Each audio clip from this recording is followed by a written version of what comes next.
Saluta tutti con la pace del Signore.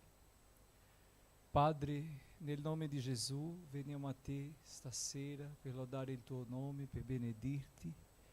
Grazie di questa opportunità che ci dai, del privilegio di poter essere qui nella tua casa, nella tua presenza, per lodare il tuo santo e potente nome, Signore. Tu che sei magnifico, Signore, grande, eterno. Signore, perdona i nostri falli, i nostri errori.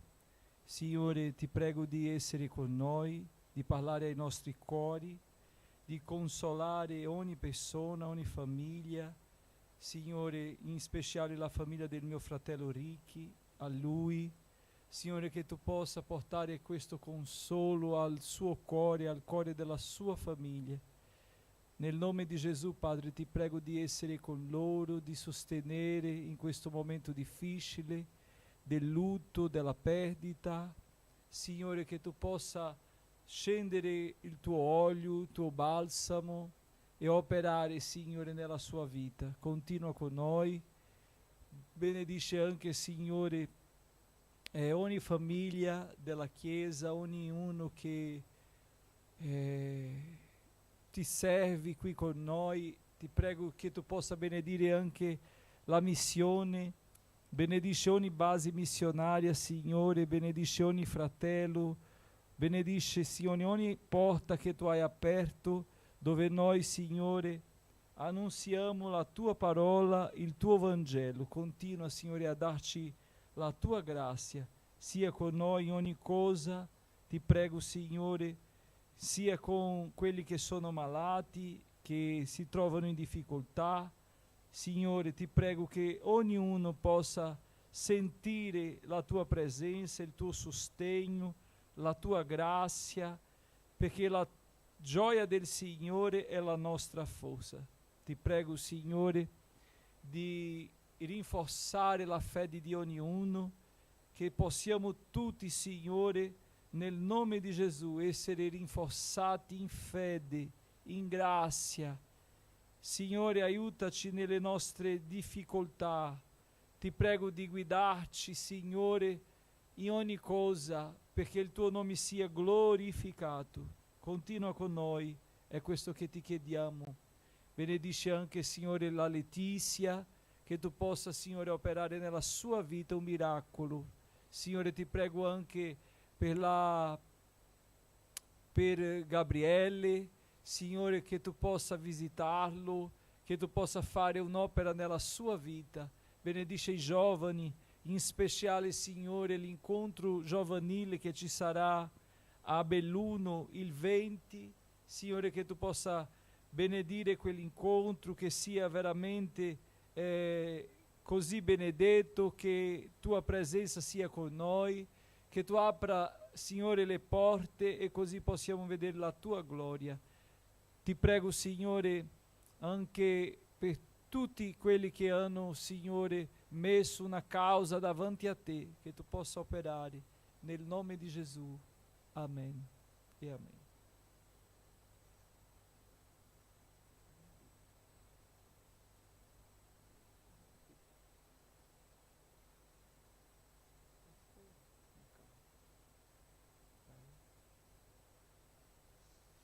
Lodiamo al Signore. Alleluia.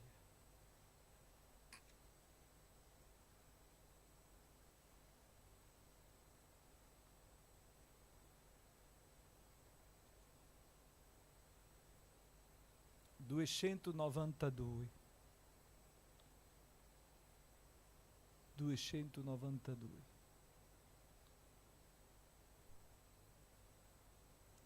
Perché t'abbatti, o alma mia, e ti commuovi tu quanto pria, vedrai la gloria nella vittoria che a tuo favore non mancherà. O alma mia, perché t'abbatti e ti commuovi nell'esser mio, non più temere, aspetta il Dio, perché di certo l'esalterò. O alma mia, resta fedele a Gesù Cristo, l'Emanuele. Egli non lascia le piaghe fascia, protegge sempre per l'Evangelo. O alma mia, perché t'abbatti e ti commuovi nell'esser mio? Non più temere, aspetta il Dio, perché di certo l'esalterò. Se circondata sei da catene, tu non temere, ti aspetta il bene, sopra te il male giammai prevale, tu vivi in Cristo per l'Evangelo. O alma mia, perché t'abbatti e ti commuovi nell'esser mio? Non più temere, aspetta il Dio, perché di certo l'esalterò. Alleluia. Lodiamo ancora il Signore.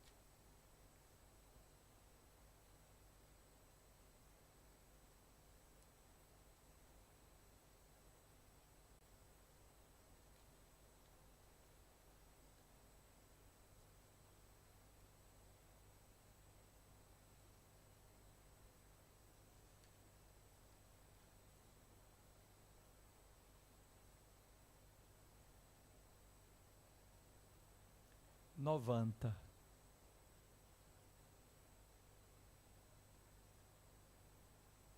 Lodiamo il 90. A Pentecoste scese sui fedeli il Santo Spirito divino, con la pienezza e virtù dei cieli di Dio annunciarono l'amore. Andarono nel mondo a predicare la verità con il cuore. Migliaia accettarono l'Evangelo, provati vinsero il dolore. Spirito Santo, oscure l'or, risveglia tutti, riempi in fiamma i cor. Opra tra noi e l'Evangelo nella pienezza potremo proclamare. Il giusto per la sua fede vivrà, fu il motto che fu l'errore, e come fuoco allora la verità si sparse ovunque di vampo. Poi Dio la Pentecoste rinnovò e gran risvegli mandò ancora. Questa potenza oggi noi bramiamo, scendi su noi consolator. Spirito Santo, oscure l'or, risveglia tutti, riempi in fiamma i cor. Opra tra noi e l'Evangelo nella pienezza potremo proclamare. Spirito Santo, oscure l'or, risveglia tutti, riempi in fiamma il cor, opra tra noi e l'Evangel nella pienezza potremo proclamare. Alleluia. Lodiamo ancora 63.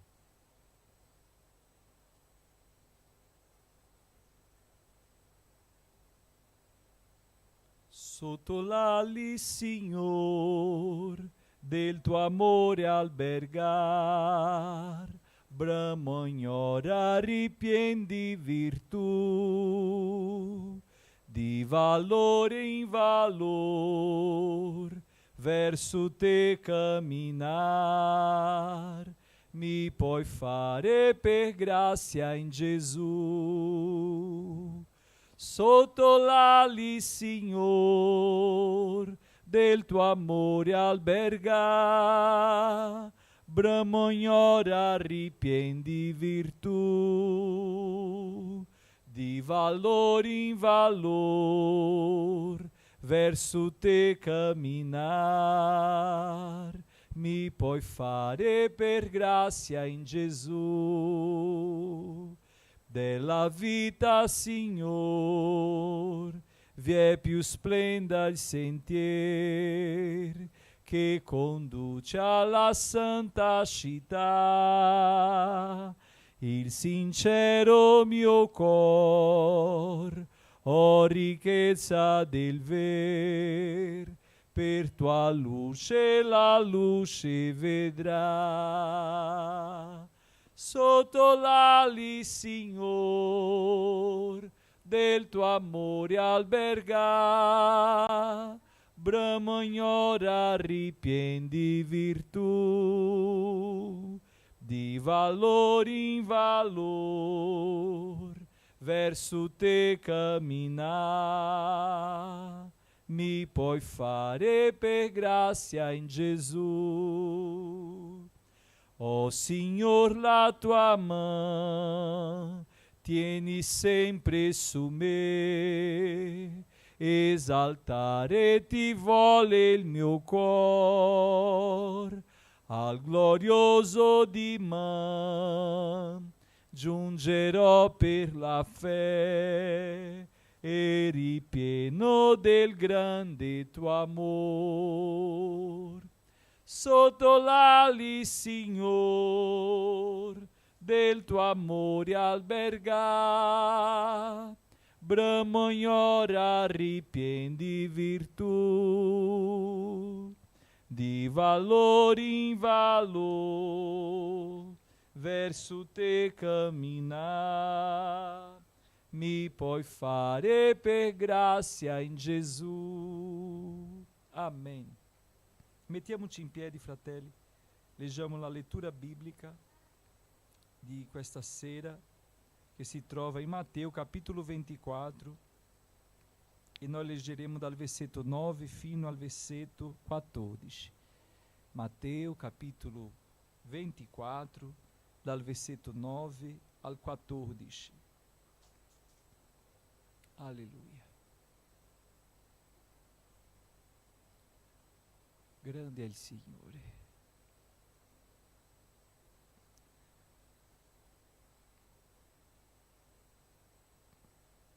Dice così la parola di Dio.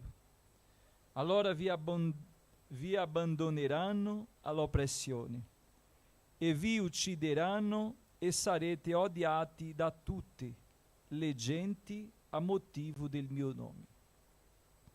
Allora molti si svieranno, si tradiranno e si odieranno a vicenda.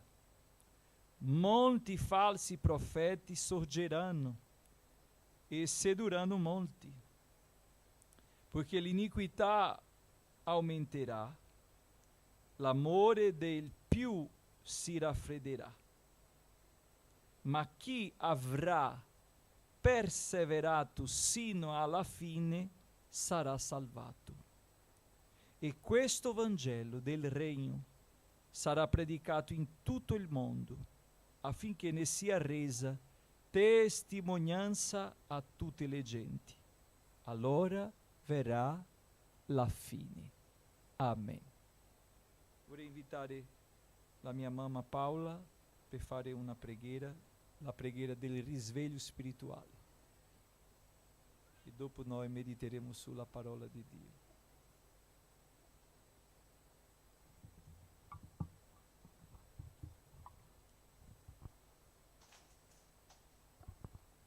Saluto a tudo com a paz do Senhor Jesus.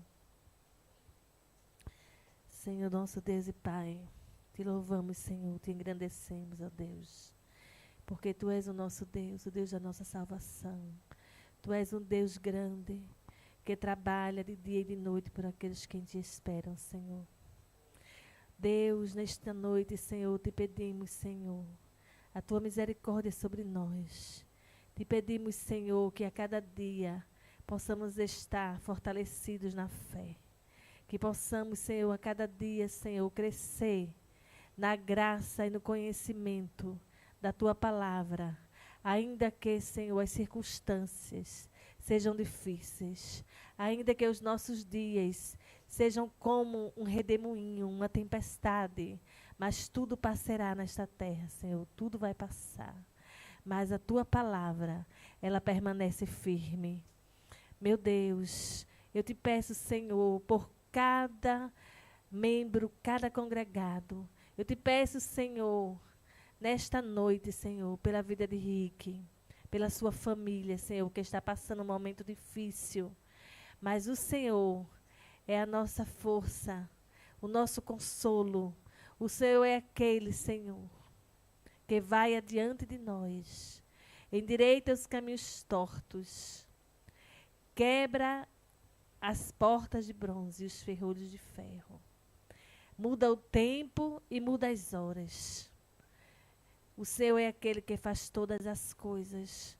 Muitas vezes não sabemos o Teu agir, Senhor. Não sabemos o motivo do Teu agir naquele momento na nossa vida, Pai. Mas a Tua palavra diz que o que Tu faz hoje não entendemos, não compreendemos, mas entenderemos depois.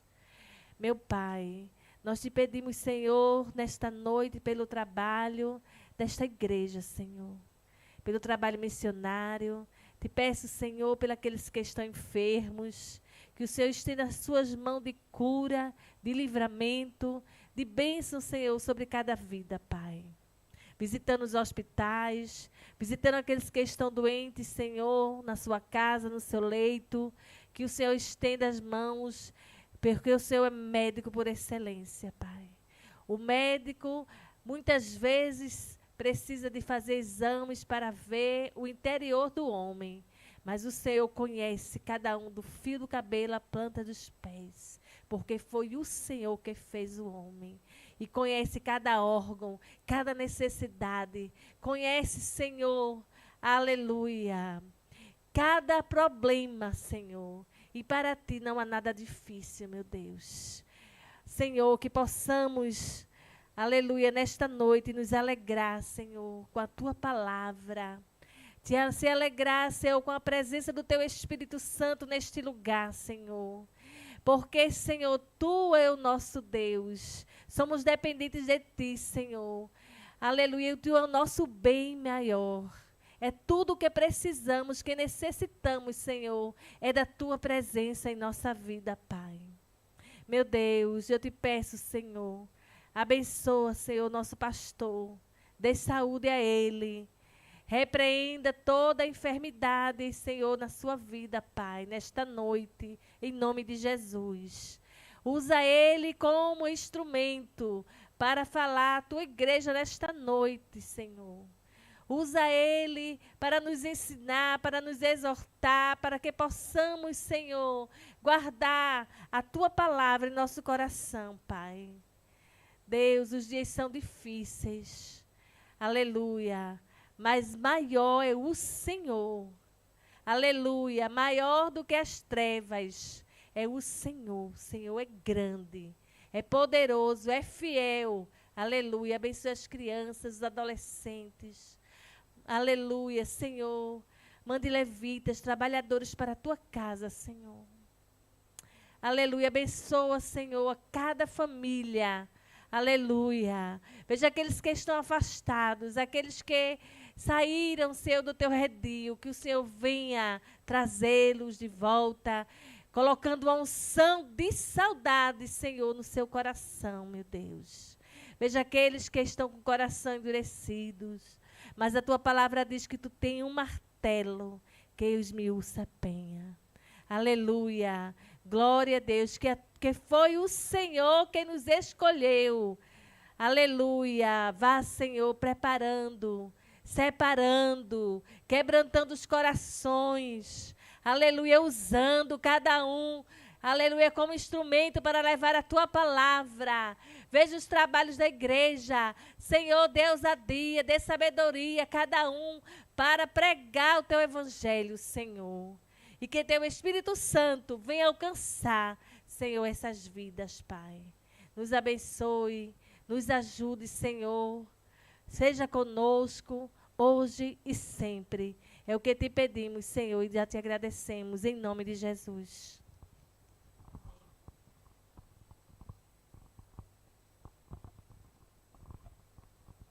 Gracia, gracia, la grazia di Dio ci basta. Gracia, gracia, la grazia ho trovato in Gesù. La grazia di Dio è la grazia di Dio rivelata in Cristo Gesù mio Signor. A un mondo perduto è data da Dio infinito favor. Gracia, gracia, la grazia di Dio ci basta. Gracia, gracia, la grazia ho trovato in Gesù. Amém. Fratelli, dentro di quello della serie che stiamo studiando questo periodo sulla carriera che ci ha proposto il Signore. La Bibbia dice che la volontà di Dio è che tutti siano salvati. È questo il desiderio di Dio, che tutti siano salvati. E per questo Lui ha provveduto, ha mandato Gesù Cristo nostro Salvatore. E tramite Gesù abbiamo trovato la vita eterna. Abbiamo ricevuto una nuova vita e la vita eterna. Questa nuova vita abbiamo imparato che c'è un modello, ci propone un modello di vita, una via da seguire e un riferimento che è Lui. Gesù è il Maestro dove i discepoli seguono, si ammoldano o si modellano o imitano. Quindi è questo nostro compito di diventare come Lui. Chi in questa nuova vita persevererà, come abbiamo letto, sino alla fine, verrà o sarà salvato. In questo testo noi vediamo già Gesù eliminando la possibilità di una elezione per la salvezza, come alcuni fratelli credono che sono stati eletti per la salvezza e non esiste possibilità di perdere questa salvezza. Quando crediamo e biblicamente troviamo argomenti per discutere su questo tema, che è possibile sì perdere la salvezza. Perché l'elezione di Dio non cancella la sua prescienza, non cancella la sua onniscienza. Nella sua onniscienza Dio capisce, riesce a capire e lo sa chi verrà salvato, ma questa fine, ossia questo risultato di sapere chi verrà o non salvato, non vuol dire che lui ha condizionato a uno che non sarà salvato di non essere salvato, perché il suo proposito è di salvare metà, un quarto, no, salvare a tutti, sì o no? Allora il testo dove noi abbiamo letto, in questo brano, vediamo giustamente questo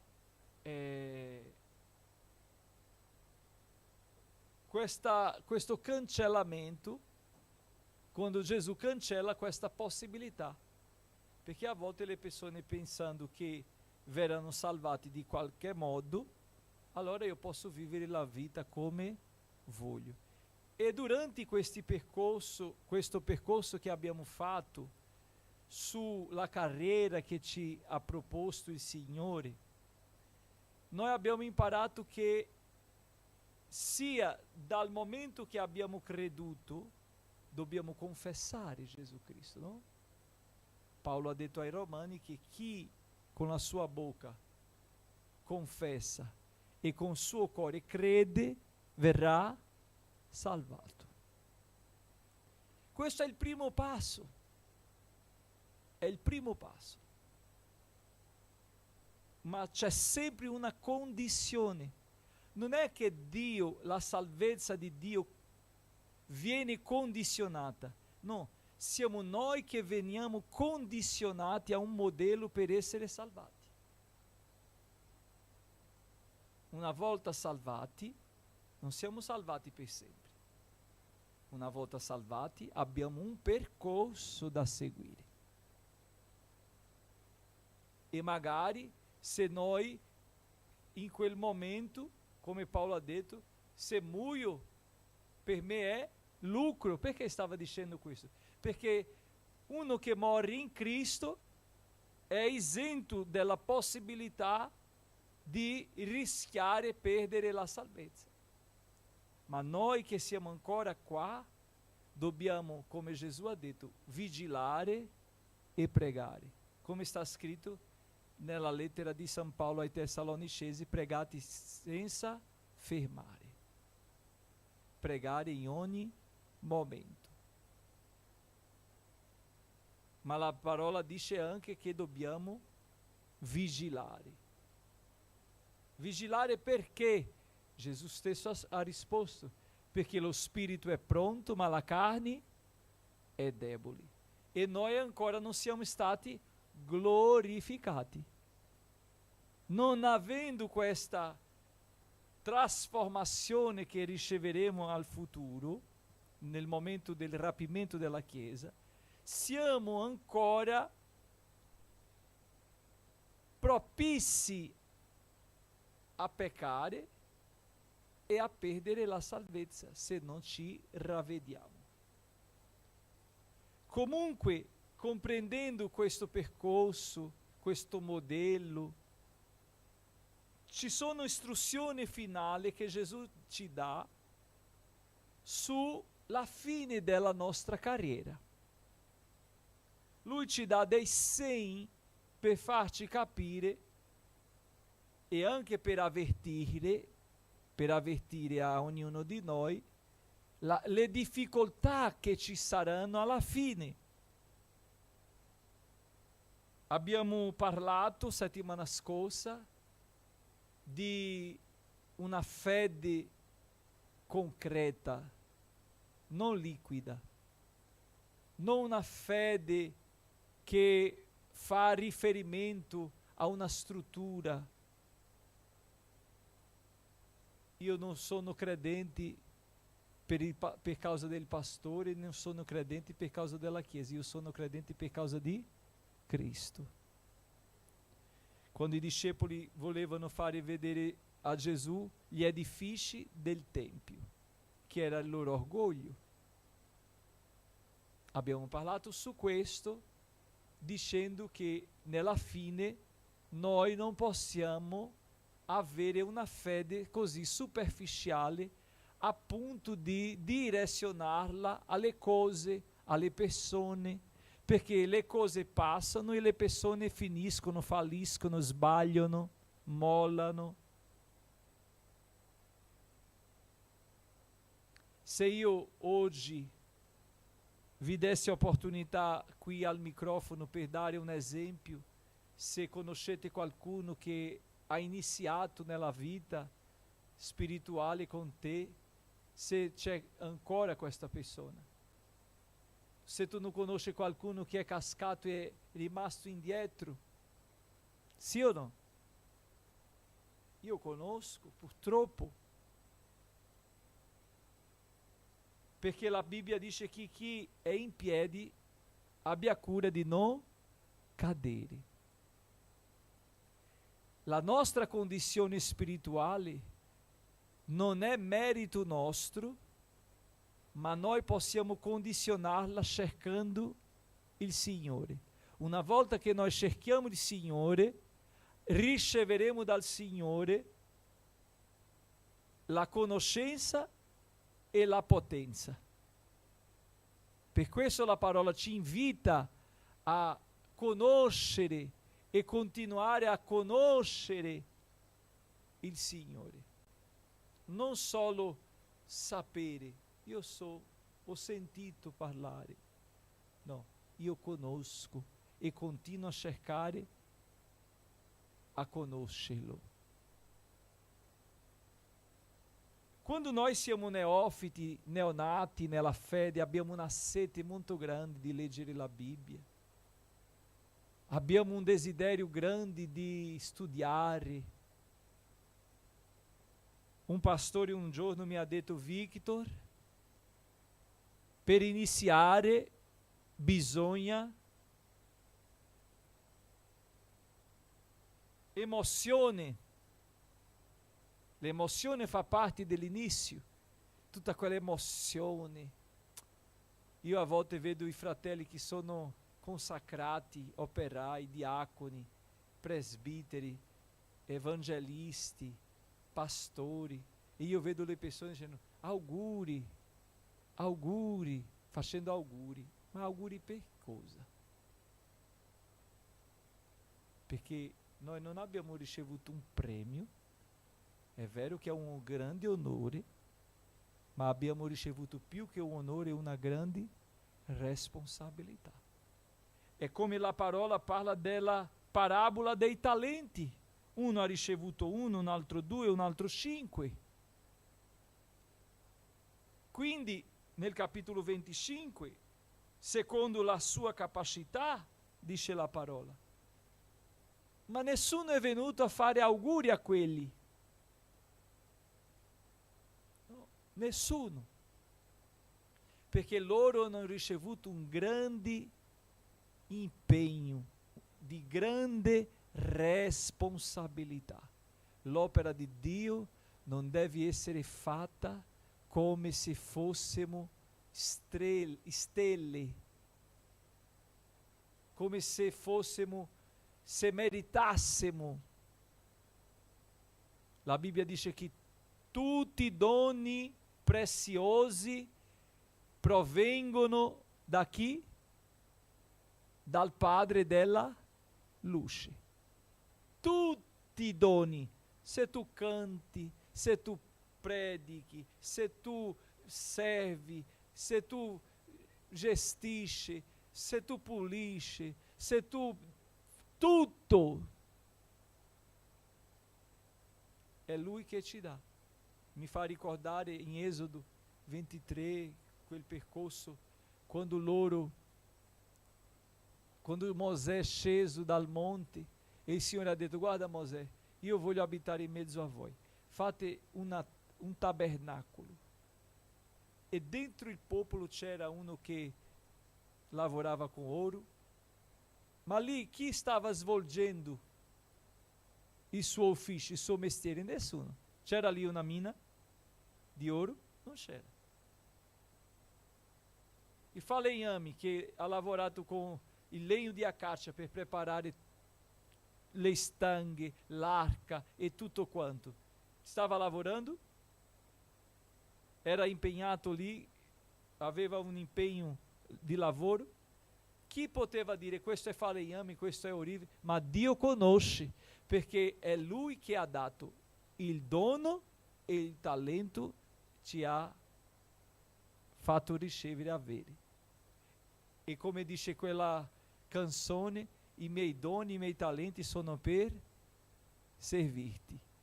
Allora, compreendendo che tutto che abbiamo è per grazia, Lui ci fa un alerta, ci chiama ad avere attenzione. Perché? Perché sto parlando a questo? Perché ci sono persone che sono molto coinvolte con il servizio, con suo ufficio ministeriale, suo ufficio spirituale. Però prima dell'ufficio noi siamo credenti, sì o no? Prima che io sia pastore, io sono un credente, perché quando Gesù mi porterà con sé, o tramite la morte o tramite il rapimento, io non sarò lì pastore, lui ha bisogno là nel paradiso di un pastore? Ha bisogno? No. Ha bisogno di un profeta? Ha bisogno di un dottore? Ha bisogno di un diacono? No. Perché il suo piano comprende la nostra anima, non il nostro ufficio. Ma qui Lui ci ha dato questo privilegio di servirlo tramite un ufficio ministeriale, un onore, ma non dobbiamo vantarci di questo, perché non viene da noi, è dono di Dio. Quindi, avendo questa chiarezza, che l'ufficio è un onore, che l'ufficio è un privilegio, noi non rimarremo a pensare che, anche se onore e privilegio, è tutto nella nostra vita. Perché il tutto nella nostra vita chi è? Chi è? Se io ti domando, Dio cos'è per te? Come tu lo definisci nella tua vita? La mia risposta sarebbe: Dio per me è tutto. Tutto, la mia forza, il mio animo, la mia gioia, il mio soccorso, il mio amico, il mio padre, il mio salvatore, il mio sostegno, la mia difesa.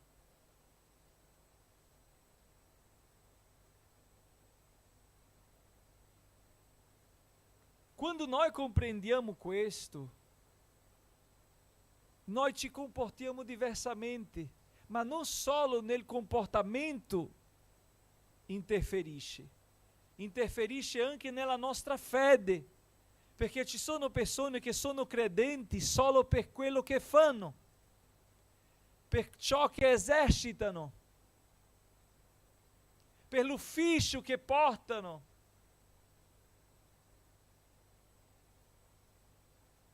Ho chiamato questa settimana un pastore che è in pensione, finito il suo ministero. È pastore, ma non guida più una chiesa. E ho detto: pastore, come sta? Tutto bene? Tutto bene, sì. Come sta? Là. Ho detto: sta andando in chiesa?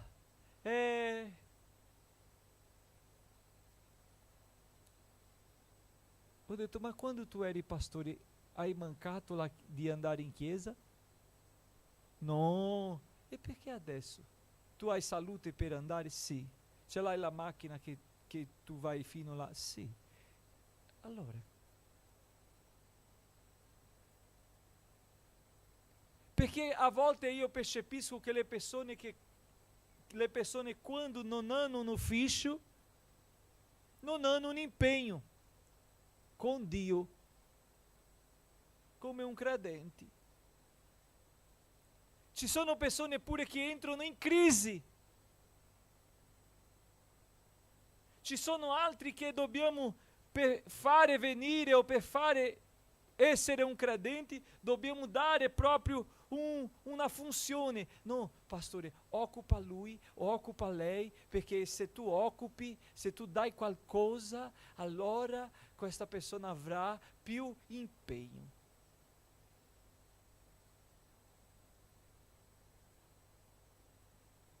Sa cosa succede? L'impegno diventa il suo Dio. Perché serve al suo impegno, non a Dio. È vero o no? Io ho fatto tutta questa strada per parlare di quello che Gesù in questa seconda parte del testo, nel capitolo 24, ha parlato.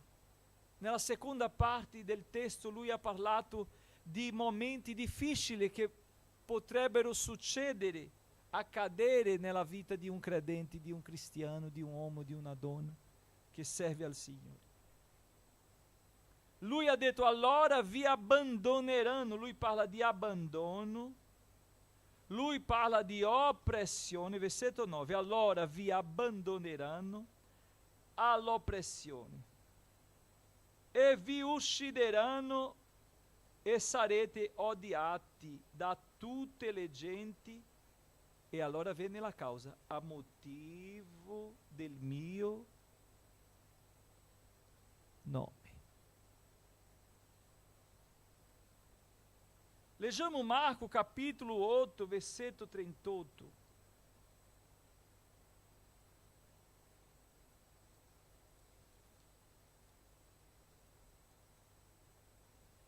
Vangelo di Gesù secondo ha scritto San Marco,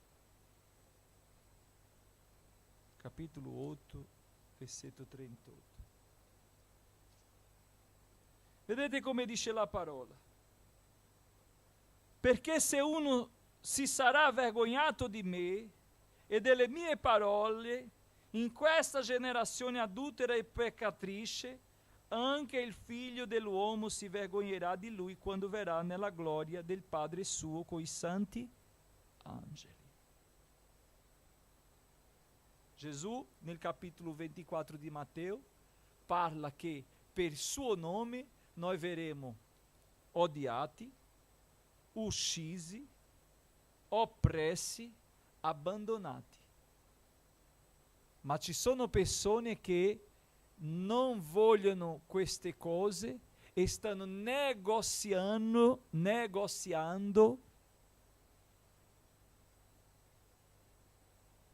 per non essere né tradito, né abbandonato, né oppresso, né ucciso, né odiato, stanno negoziando la fede, princìpi.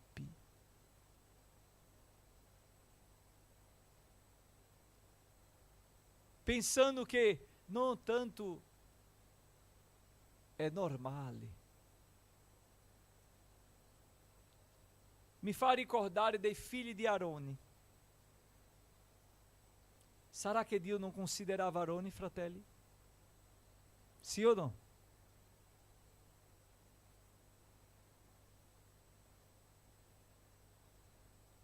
Ma la Bibbia dice che i figli di Arone cosa hanno fatto? Hanno portato fuoco estraneo sull'altare di Dio.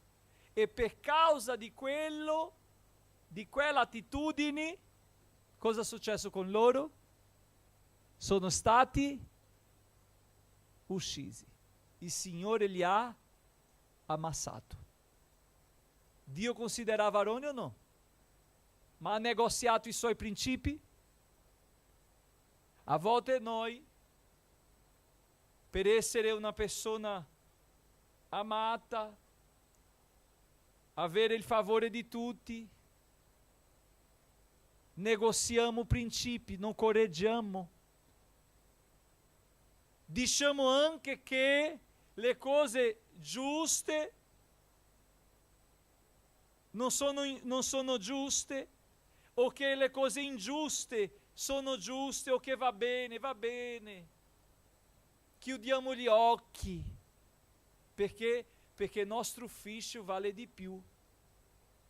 Ossia, io non voglio essere un pastore che corregge, perché se correggo quella persona rimarrà male. O non voglio essere un credente, un fratello che dentro una macchina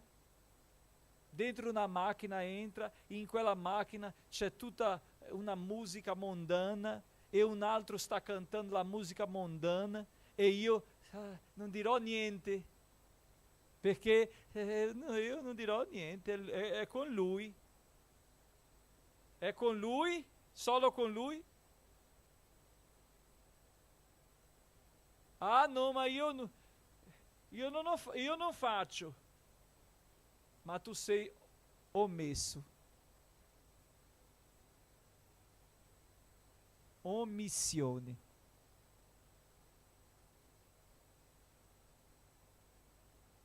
Arone ha pianto, sì o no?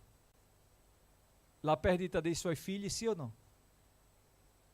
Ma Arone ha litigato con Dio? Arone è andato da Dio per dire: Dio, tu hai tolto i miei figli? No. Perché Arone sapeva che ciò che Dio aveva fatto era giusto. Ci sono persone che stanno negoziando per avere favore, per avere lo sguardo delle persone verso di sé, o per sentire la parola bravo. La verità non viene detta più, perché noi abbiamo paura di dire la verità, per non offendere. Ma la Bibbia dice, leggiamo la parola, Vangelo di Giovanni,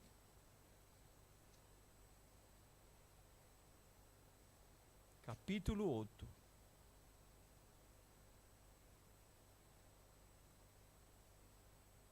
E versetto 32. Giovanni, capitolo 8, versetto 32. Conoscerete la verità e la verità vi farà liberi. Perché la Chiesa vive oggi in una prigione spirituale? Tante persone, tanti credenti in una prigione spirituale. Perché noi non abbiamo coraggio di dire la verità. Ci manca coraggio per dire la verità. Perché le persone oggi sono molto ultra sensibili e quindi noi non sappiamo che parole usare per correggere, ma sappiamo, correggiamo con la parola di Dio. Vediamo cosa Paolo ha detto.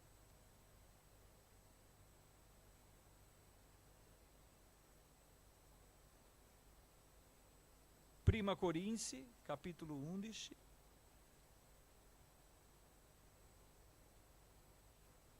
Grazie.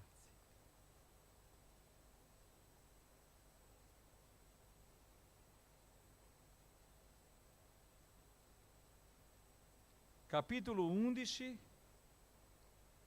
versetto 32. Cosa San Paolo ha detto ai Corinzi?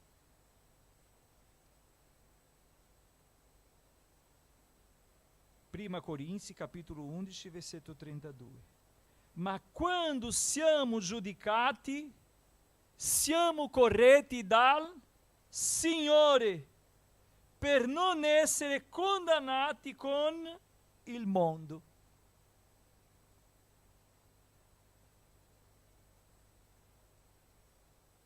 Correzione ci manca.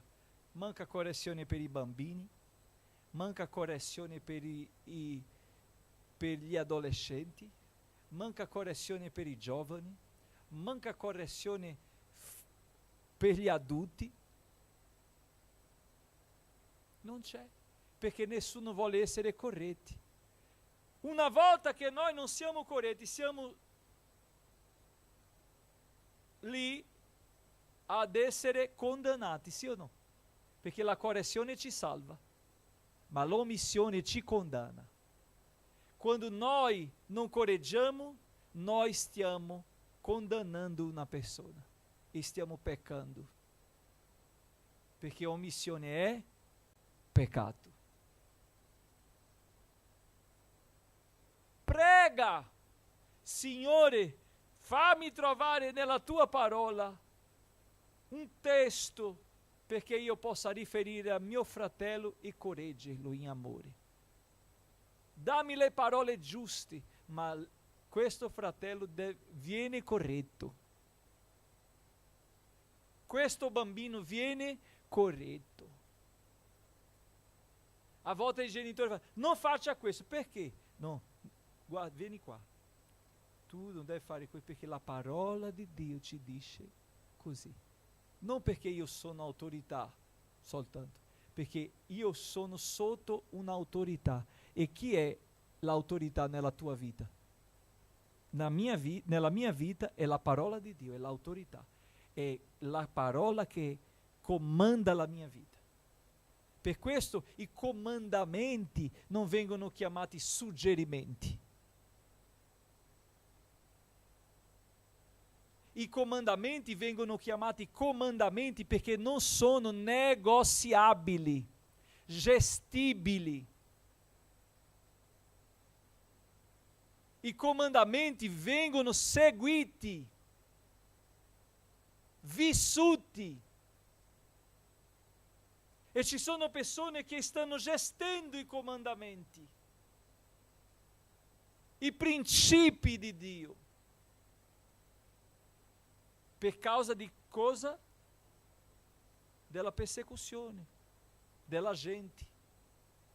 Come lo stesso Aarone. Si è lasciato andare per la pressione della folla che diceva fateci un Dio, sì o no? Lui doveva lì resistere o no? Ma ha sedotto. Si è reso lì alla volontà della folla. Non voleva essere contrario, non voleva essere la minoranza, l'antipatico, l'antico.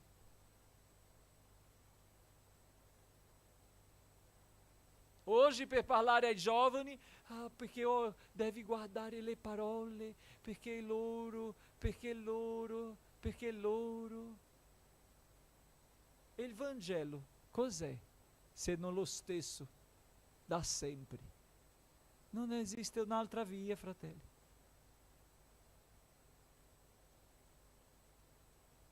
Non esiste un'altra via. Se noi non siamo pronti a subire queste cose, queste sofferenze per Gesù, non saremo salvati, saremo condannati, perché rinnegheremo Lui. Perché non esiste una negoziazione. O tu affronti il peccato o tu accogli il peccato. Non esiste un mezzo termine. No, io non pecco, ma anche questo per me non vale di nulla. O non parlo nulla. Se tu stai zitto, tu stai già peccando.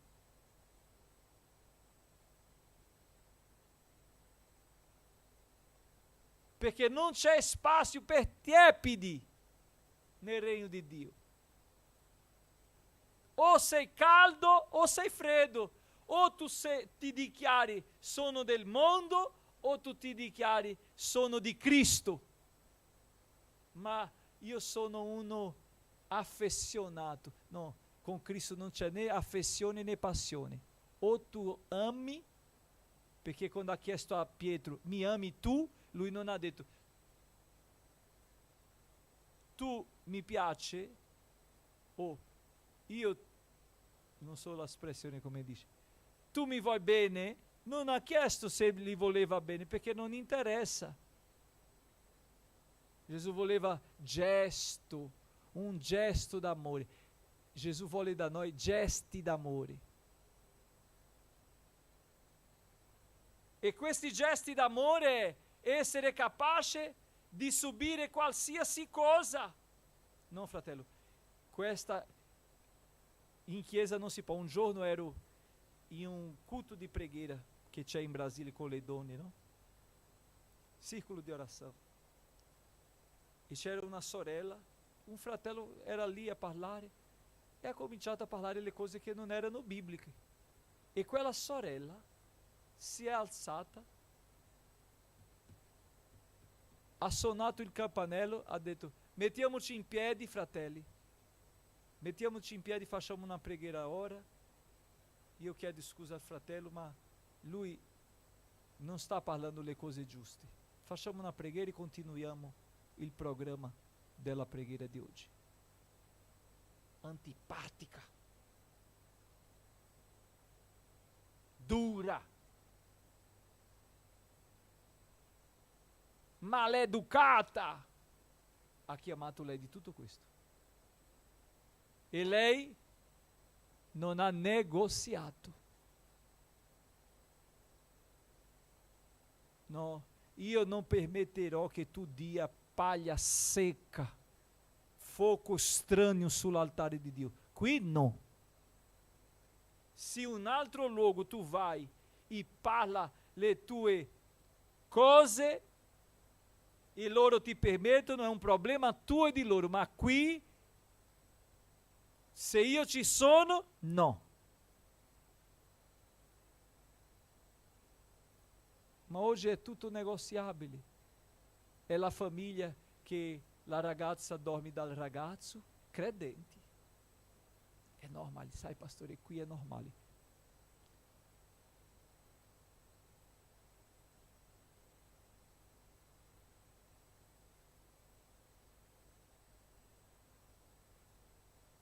È normale. Questa normalità il mondo ci propone, ma noi dobbiamo accettare quello che ci propone il mondo, perché quello che ci ha comunicato il Signore sono i suoi comandamenti. Per questi negozi che ci sono, cosa succede con la Chiesa? Versetto 10. Si sviano, si tradiscono e si odiano. Vediamo molto questo o no? Gente che si svia, gente che si odia. Non sopporto quei fratelli. Io ho sentito un giorno, se quella sorella fa parte della tua chiesa, io non vengo lì. Ho detto, allora tu non vai in cielo se ela andrà in cielo. No, lei andrà all'inferno. Ho detto, non lo sai tu? La voglia di Dio è che tutti siano salvati, inclusive lei. Quindi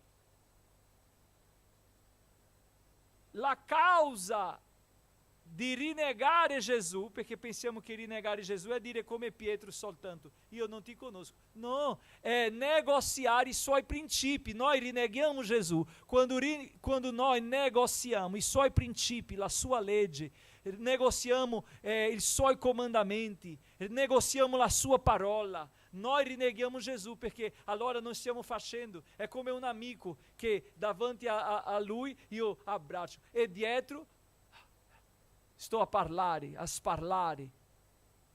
Che amico è questo? È come un giovane davanti ai genitori educato, ma dietro ai genitori la bestia fera, terribile. Una maschera. E là non entrerà mascherati. Non c'è spazio per bugia, per ingano. Là regna la verità. E per vivere nel regno della verità, questo regno deve cominciare qui. Vivere sulla verità, nella verità. Per questo nella Chiesa c'è, molti si sviano, si tradiscono, si odiano a vicenda. Per questo nella Chiesa ci sono falsi profeti, perché una volta che io negozio le cose spirituali, io apro una breccia per le cose carnali. Molti falsi profeti. Falsi. E sedurano monti. Stiamo vedendo questo succedere o no? Il vero Vangelo, la vera parola non è più appressata, desiderata. La Chiesa genuina non è più desiderata.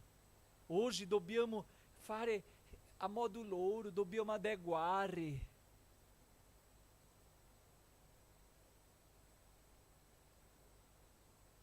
Non c'è più la parola detta, c'è una mezza parola, fra le righe si parla.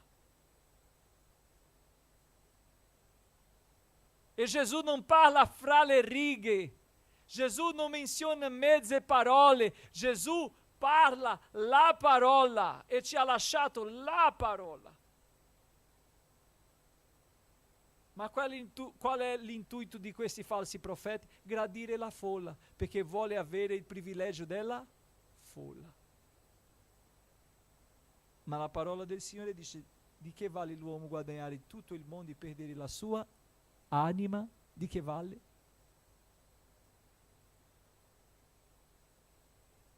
Allora sorge questi movimenti, fuoco strano di paglia, che accende e dopo si spegne. Non dura, non è costante, non sopporta il freddo, non sopporta il caldo, non sopporta la pressione, cede velocemente, facilmente, cede per niente, negocia facilmente, suo prezzo è basso. È come roba di cinese. Vale pouco, ma dura anche pouco. Darabastere via.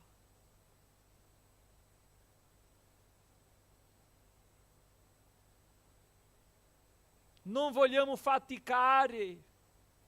Leggiamo la parola di Dio. Ezequiele.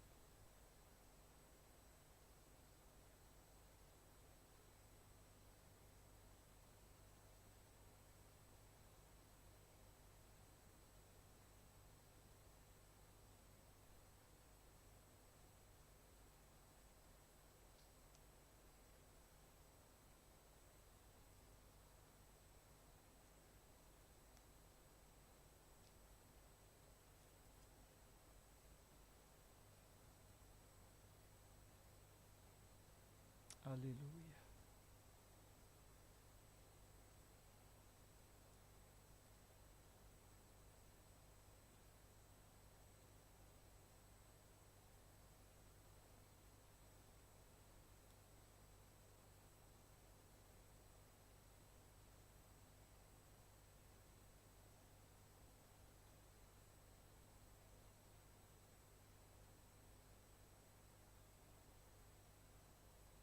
Ezequiele 34. Io comincerò con i pastori, così nessuno si offenderà. Comincio già mi mettendo in mezzo.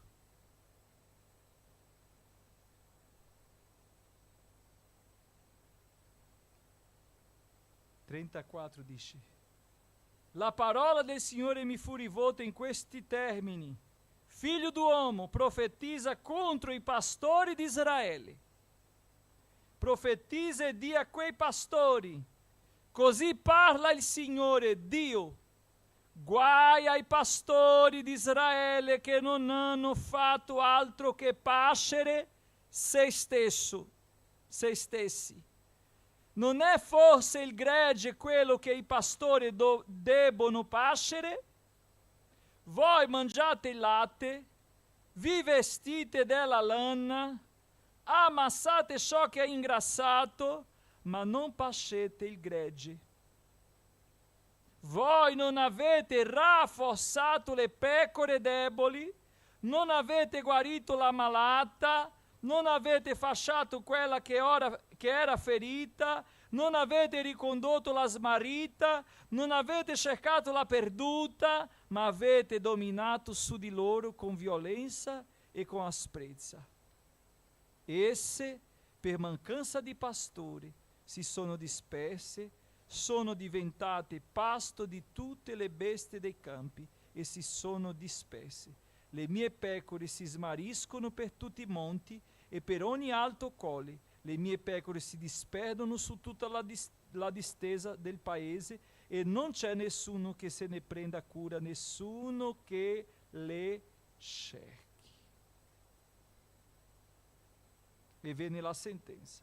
Come è vero che io vivo, dice il Signore, Dio, perché le mie pecore sono abbandonate alla rapina, perché le mie pecore che sono senza pastori servono di pasto a tutte le bestie dei campi, e i miei pastori non cercano le mie pecore, poiché i pastori pascono se stessi e non pascono le mie pecore, perciò ascoltate, o pastori, la parola del Signore. Così parla il Signore Dio: eccomi contro i pastori, io domanderò le mie pecore alle loro mani, li farò cessare dal pascere delle pecore, i pastori non pasceranno più se stessi, e io strapperò le mie pecore dalla loro bocca, ed essi non serviranno più loro di pasto.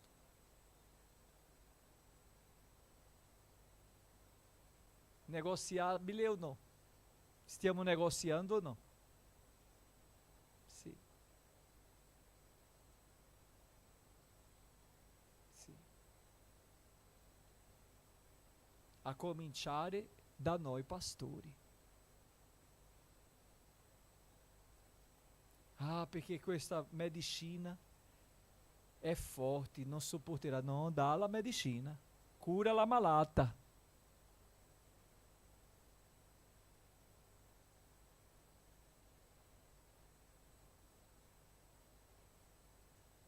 Non vogliamo andare al profondo, non vogliamo rimanere al superficiale.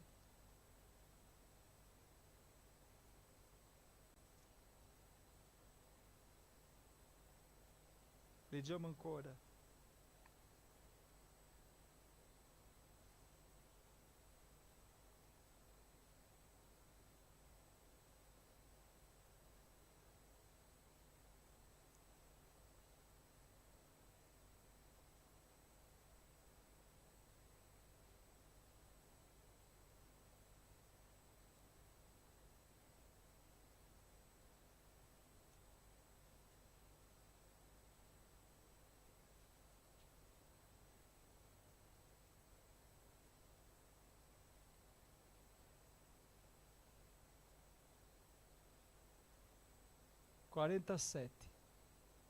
Ezechiele 47.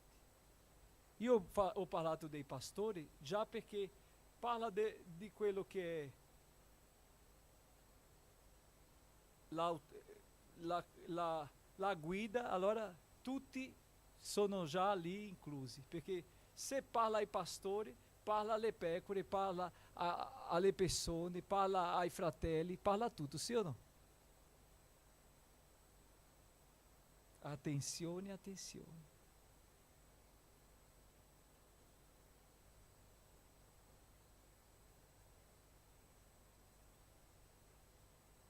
Versetto 3, versetto 1. Ele mi ricondusse all'ingresso della casa, ed ecco delle acque uscivano sotto la soglia della casa. Dal lato d'oriente, perché la facciata della casa guardava a oriente. Le acque uscite di là scendevano dal lato meridionale della casa, a mezzogiorno dell'altare. Poi mi condussi fuori per la via della porta settentrionale e mi fece fare il giro di fuori fino alla porta esterna che guarda a oriente, ed ecco le acque scendevano dal lato destro. Quando l'uomo fu uscito verso oriente, aveva in mano una cordicella e misurò 1000 cubiti. Mi fece attraversare le acque, ed esse mi arrivavano alle calcagna. Misurò altri 1000 cubiti e mi fece attraversare le acque, ed essi mi arrivavano alle ginocchia. Misurò altri 1000 cubiti e mi fece attraversare le acque, ed essi mi arrivavano sino ai fianchi. Ne misurò altri 1000. Era un torrente che io non potevo attraversare, perché le acque erano ingrossate, erano acque che bisognava attraversare a nuoto, un torrente che non si poteva guardare. Egli mi disse: hai visto, figlio d'uomo? Poi mi ricondusse sulla riva del torrente. Tornato che vi fu, ecco che sulla riva del torrente c'erano moltissimi alberi da un lato e dall'altro. E egli mi disse: queste acque si dirigono verso la regione orientale, scenderanno nella pianura ed entreranno nel mare. Quando saranno entrate nel mare, le acque del mare saranno rese sane. Qui rappresenta una profezia di restaurazione. Il mare chi rappresenta? Il mondo, sì o no? Ma quando queste acque che vengono dalla casa di chi? Chi è questa casa? Noi siamo tempio e dimora, sì o no? Allora, quando la Chiesa, gli agenti di Dio scorrono acqua, queste acque verranno alla sua finalità di guarire. Ma noi non vogliamo, perché c'è fatica. Avete visto il profeta, no? L'acqua nelle calcagne, l'acqua nel fianco, e dopo doveva attraversare come? A nuoto, sforzo. Non vogliamo fare sforzi.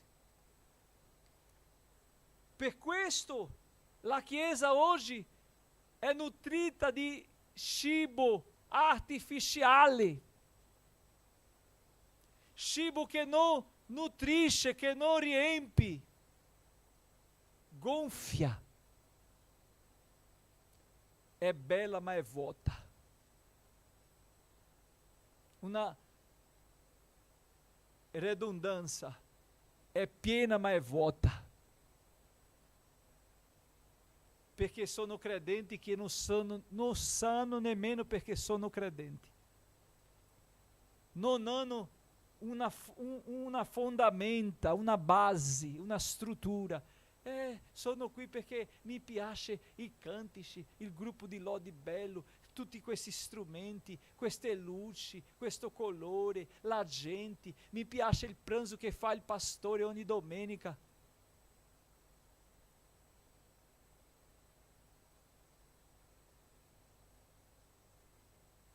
È vero che tu puoi anche mangiare del pesce moltiplicato, del pane moltiplicato, ma il pane e il pesce moltiplicato non garantisce salvezza.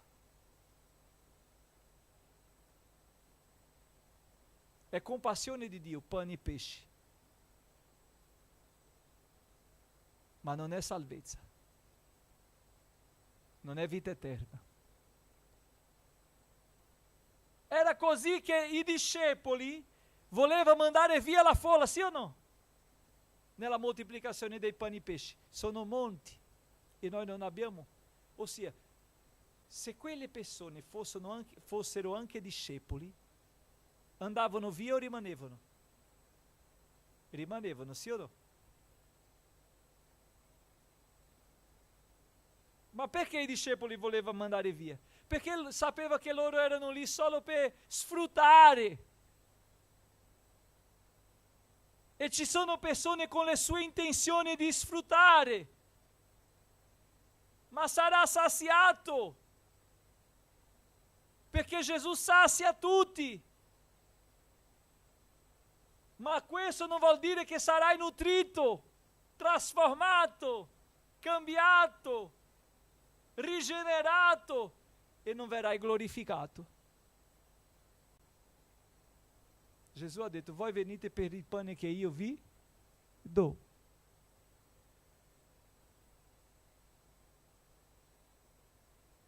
E ci sono persone oggi che si stanno saziando solo per causa di queste cose. E sai pastore, c'è uno che mette le mani e fa questo, fa quell'altro, che rivela anche il codice fiscale. Anche Satana rivela codici fiscali, voi pensate che lui non lo sa? Lui sa dove tu abiti, tuo nome, tuo cognome, tuo codice fiscale. Vedi se non ci sono le truffe. Tutte queste sono strumenti di Satana che usa il tuo codice fiscale, tua carta, quello. Non vi ingannate. C'era Simone, il mago, che è andato dai discepoli: mi vendete questa potenza? Alleluia! Perché quello che lui faceva non era sufficiente. Fratelli, questi spettacoli non sono sufficienti per mantenere vivificata la Chiesa. È la gente che va ali a partecipare di un spettacolo, va da un culto e fa una selfie e fa un video, un stories e dice: sono qui nel culto, solo quel giorno.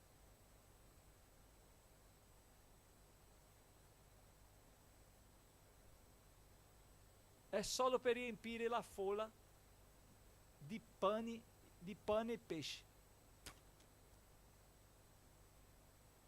Ma a solidità non c'è. Servire a Dio è costanza, perseveranza. Allora noi non saremo ingannati. Versetto 13, versetto 12, dice: poiché l'iniquità aumenterà sì. Perché aumenterà? Perché non ci sarà più la verità, la correzione. Se non c'è correzione, cosa cresce? Iniquità, sì o no?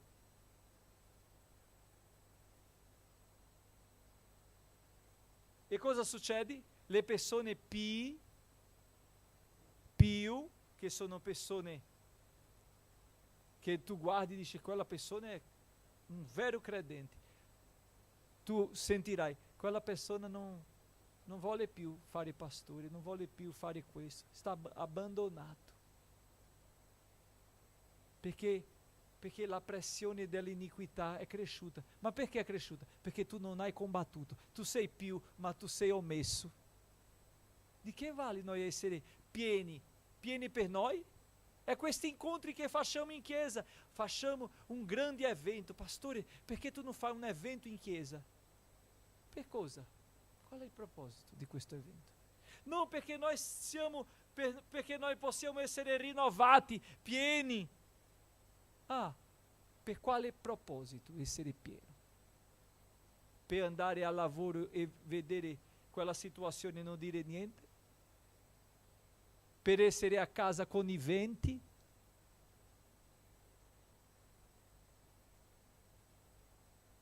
Per accettare la proposta della maestra della scuola? Un giorno mia mamma ha ricevuto dalla scuola un comunicato, perché c'era un'attività culturale che mio fratello doveva fare su il folklore, gli elementi folclorici. della nostra cultura. E lei ha detto faccia, e ha fatto tutto, e alla fine ha detto a mio fratello di fare, ma questa è bugia. E la maestra si è arrabbiata, ha mandato un comunicato arrabbiata dicendo che lei non poteva dire questo, perché sta ferendo il folklore. E lei ha detto, guardi, io ho detto quello che lei voleva dire, ma ho detto anche quello che per me è verità, e perché mio figlio deve essere la verità. Ma molte volte noi, no, non è un problema. E arriva il bambino con la faccia tutta dipinta di arcobaleno, ma non è l'arcobaleno di Dio, è l'arcobaleno del movimento ideologico loro. No, se tu hai il tuo movimento ideologico e sei d'accordo con tu, è un problema tuo, ma tu devi sapere che io e la mia casa non siamo d'accordo e questo per noi non è la verità.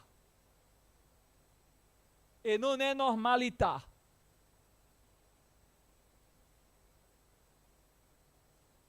Siamo uomini pi, ma omessi. Di che vale? Allora sì, si raffredderà, l'amore si raffredderà. Ma chi avrà perseverato? Vedete come Gesù cambia il discorso, dicendo, guarda, nonostante tutto questo,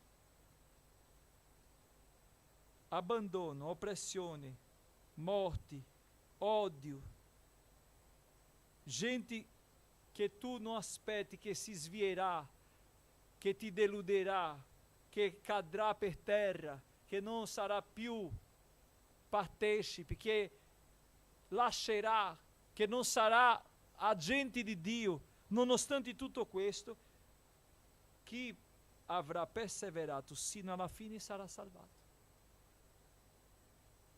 Ci dispiace per tutto che succede, ma c'è una cosa innegoziabile, la mia salvezza.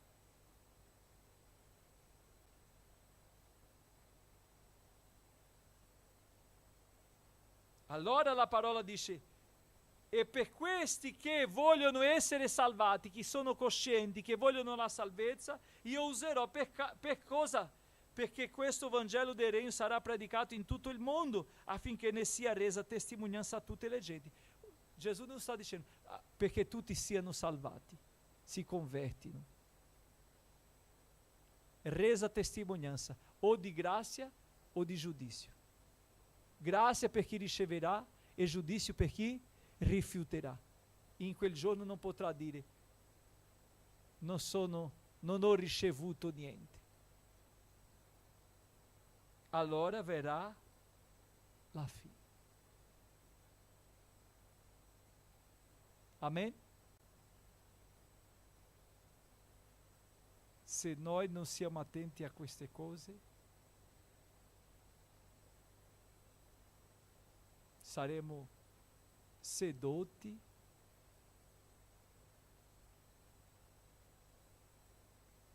coinvolti e condannati.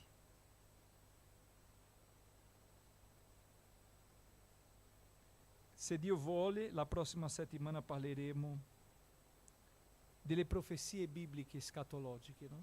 Quando Gesù inizia nel versetto 15, del profeta Daniele. Allora parleremo di quello che c'è nel libro del profeta Daniele sulla fine. Però di che vale parlare della fine se uno non arriverà alla fine? È vero o no? Gloria a Dio. Facciamo una preghiera ringraziando Dio e per le nostre offerte, perché il Signore possa continuare benedicendo la sua Chiesa e il suo popolo, provvedendo per ognuno di noi, aprendo le porte. Vorrei invitare il fratello Talis per fare questa preghiera, ringraziando Dio.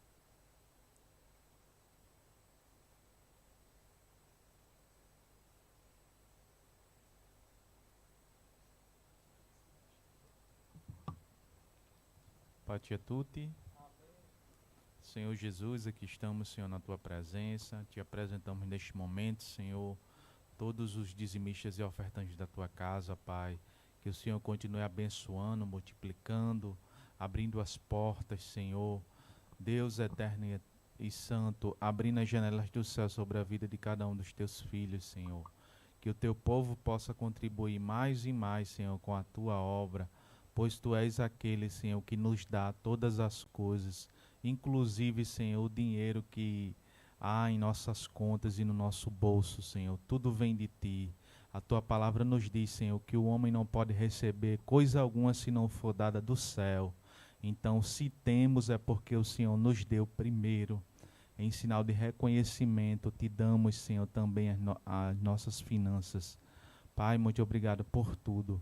É isso que eu te peço e te agradeço. Em nome de Jesus. Amém.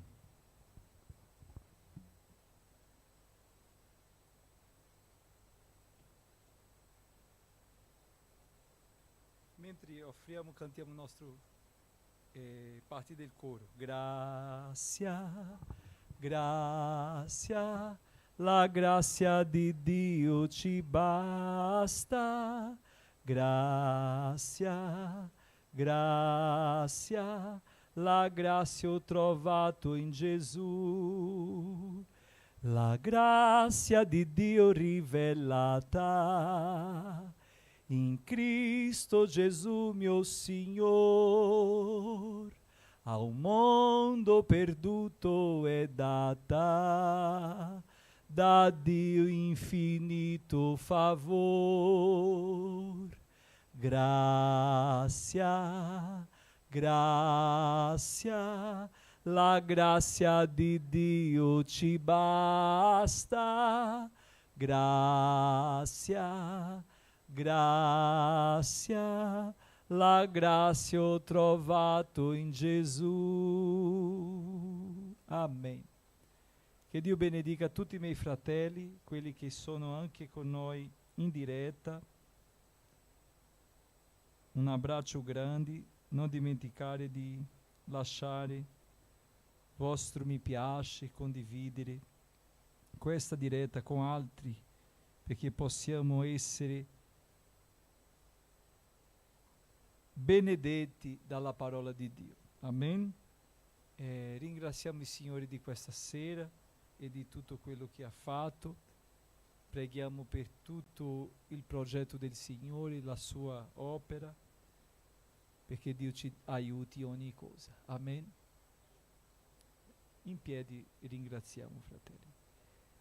Signore, vorrei ringraziarti di questa opportunità, del privilegio che ci dai di essere qui insieme per lodare e benedire il tuo santo nome, per la tua parola che ci ha, Signore, corretto, che ci ha esortato, che ci ha edificato, che ha nutrito la nostra anima. Ti prego, Signore, che possiamo custodirla nel buon deposito, come dice così essa, che possiamo seguire la tua via e non sviarci né a destra né a sinistra, che possiamo guardare te, avere gli occhi fissi su Gesù, l'autore e compitore della nostra fede. Benedice, Signore, ogni famiglia, continua con noi, dà, Signore, a ricchi la grazia per sopportare la perdita, perché soltanto tu puoi consolare il suo cuore. Ti prego, Signore, per tutte le famiglie, per quelli che stanno affrontando difficoltà, che sono proprio, Signore, vivendo momenti difficili, che tu possa, Signore, agire e dare, Signore, basta all'oppressore, al distruttore, al nemico che vuole distruggere, dividere le famiglie. Benedice, Signore, i miei fratelli missionari, pastori, operai della tua casa, al mio pastore Roberto, benedice, Signore, lui insieme a sua moglie e sua famiglia e la chiesa che è lì in Brasile. Continua, Signore, essendo la sua forza, il suo sostegno. Signore, benedice tutti che sono coinvolti in questa opera con noi, nel nome di Gesù. Amen. Che la grazia del nostro Signore e Salvatore Gesù Cristo il grande amore di Dio nostro eterno Padre, la comunione e consolazione dello Spirito Santo siano con tutti, oggi, domani e per sempre. Amen. Dio vi benedica.